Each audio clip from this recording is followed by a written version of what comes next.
तर सुनेत्र पवार उपमुख्यमंत्री पदाची शपथ घेणार हे मला माहिती नाही असं शरद पवार यांनी म्हटलंय।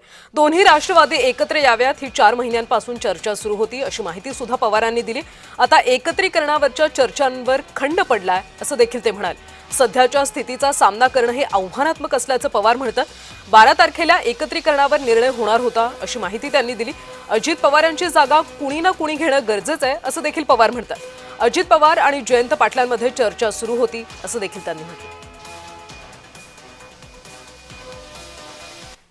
साहेब, आज शपथविधी होत आहे। शपथविधीला पवार कुटुंबियापैकी कोण कोण असणार आहे?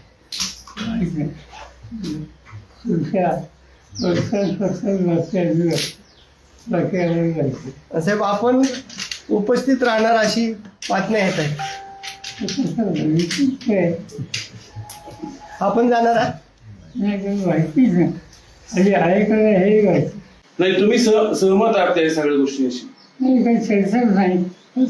नाही। मग आता दोन्ही राष्ट्रवादी दादांची इच्छा होती, आमची इच्छा आहे।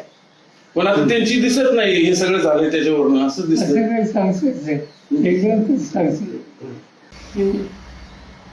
आमच्या पक्षात आणि अजितदादांच्या पक्षाने एकत्र काम करण्याची प्रक्रिया सुरू करावी त्याच्यात एकवट होता।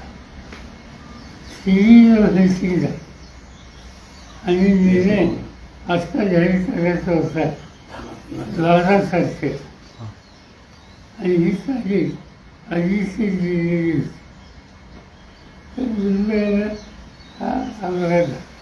साहेब, मुद्दा असा आहे, हे प्रश्नच तो आहे की तुम्हाला सगळ्या प्रोसेसमधनं बाजूला ठेवलं गेलंय जाणीवपूर्वक। तुमच्या पक्षावर आधी दादांकडे गेल्यावर आता सगळं भाजप चालवणार अशी चर्चा आहे। त्यासाठी सगळं केलं, घडून आणलं गेलं। मला माहिती चर्चा तुमच्या मनात दिसतो, आमच्या